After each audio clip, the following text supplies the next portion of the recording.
My name is Anna, and this is my story. It all started when I made a terrible decision. I stole money. I had no choice. I didn't want to, but life gave me no other option. Let me tell you everything. I have a younger brother. He is everything to me. One day, he got into serious trouble. He owed a large amount of money to some very dangerous people. They told him, "If you don't pay, we will kill you." He came to me crying and begged for help. I didn't know what to do. I had no money, and I couldn't ask anyone. But then I thought about Alex. Alex is a rich guy.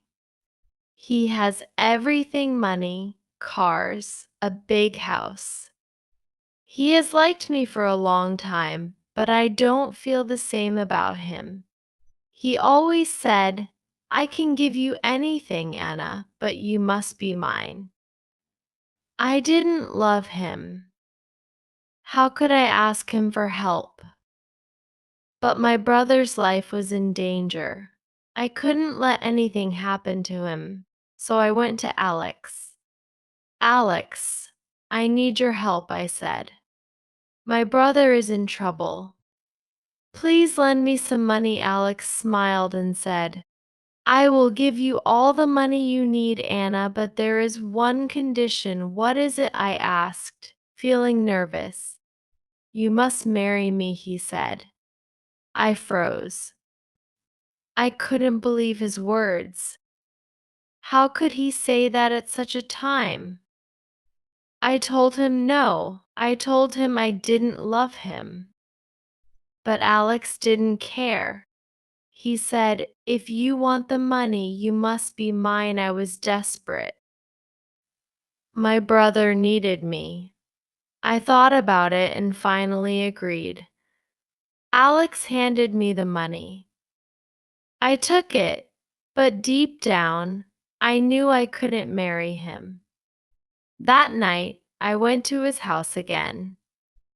I wanted to return the money and end this, but Alex didn't listen.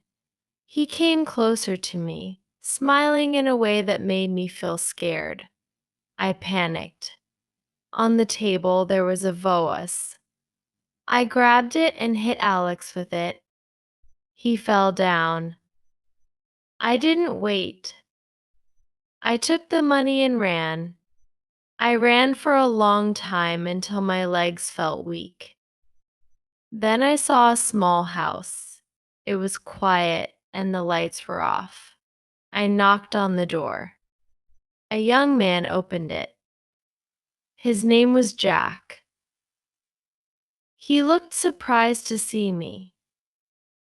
"Please," I said, "help me. I have nowhere to go." Jack looked at me for a moment. He nodded and said, "Come in." I stayed at Jack's house for 3 days. During that time, the police came looking for me. Alex must have called them. They searched everywhere but didn't find me. Jack helped me hide. He was so kind to me. I told Jack everything about my brother, about Alex, and why I stole the money. Jack listened without judgment. He didn't get angry. He just said, "You did what you had to do for your family." Jack was different from Alex. He was calm, kind, and understanding. He made me feel safe. After 3 days, it was time for me to leave. I didn't want to, but I couldn't stay there forever. I thanked Jack for everything and said goodbye. But something strange happened.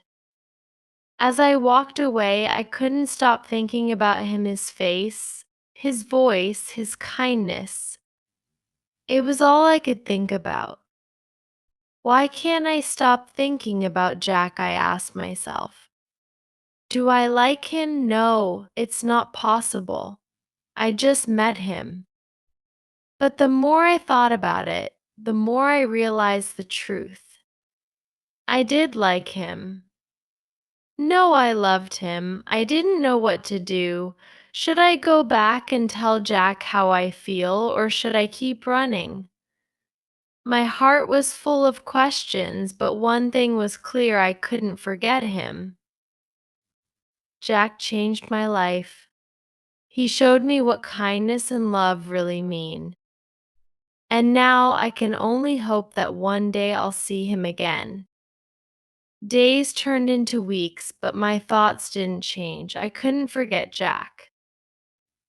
Every time I closed my eyes, I saw his face. Every time I sat alone, I remembered his words. My heart was restless. My brother was safe now. I had used the money to pay off his debt. The dangerous people left him alone, and I was happy about that. But deep inside, I felt empty. Something was missing. One day, I made a decision. I would go back. I didn't know if Jack would accept me or even want to see me, but I had to try. I packed a small bag and started my journey. When I reached Jack's house, my heart was beating fast. What if he was angry? What if he didn't want to see me again? I stood at the door, unsure of what to do. Finally, I knocked. The door opened, and there he was, Jack. He looked surprised to see me.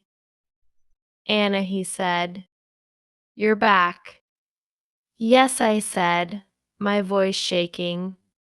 "I came to thank you again, and to tell you something." Jack stepped aside and let me in. We sat down at the small table in his living room. I looked at him, trying to find the right words. "Jack," I began, "you were so kind to me. You helped me when no one else would. I can't stop thinking about you. I I think I've fallen in love with you." Jack looked at me, his eyes full of emotion. For a moment, he didn't say anything. I felt nervous. Did I make a mistake? Finally, he smiled. "Anna," he said, "I've been thinking about you too. I missed you every day since you left. I didn't know if I would ever see you again, but I hoped you would come back." My heart felt like it was going to burst. "You mean you feel the same way?" "Yes," he said. I do. We sat in silence for a moment, just looking at each other. I couldn't believe it. Jack cared about me as much as I cared about him. Over the next few weeks, Jack and I spent a lot of time together. He showed me his garden, his favorite books, and even his old guitar. He made me laugh and feel safe, something I hadn't felt in a long time. But life wasn't so simple. Alex hadn't given up. He wanted revenge. One evening, while Jack and I were sitting outside, we heard a car approaching. My heart sank. I knew it was Alex. He got out of the car with two men. They looked angry. Alex walked toward us. "Anna," he said, "you thought you could steal from me and run away." Jack stood up and stepped between us. "Leave her alone," he said firmly. Alex laughed. "And who are you?" "Her protector." "Stay out of this. I won't let you hurt her," Jack said. The tension was thick. Alex's men started to move closer, but Jack didn't back down. He looked strong and calm, but I could see he was ready to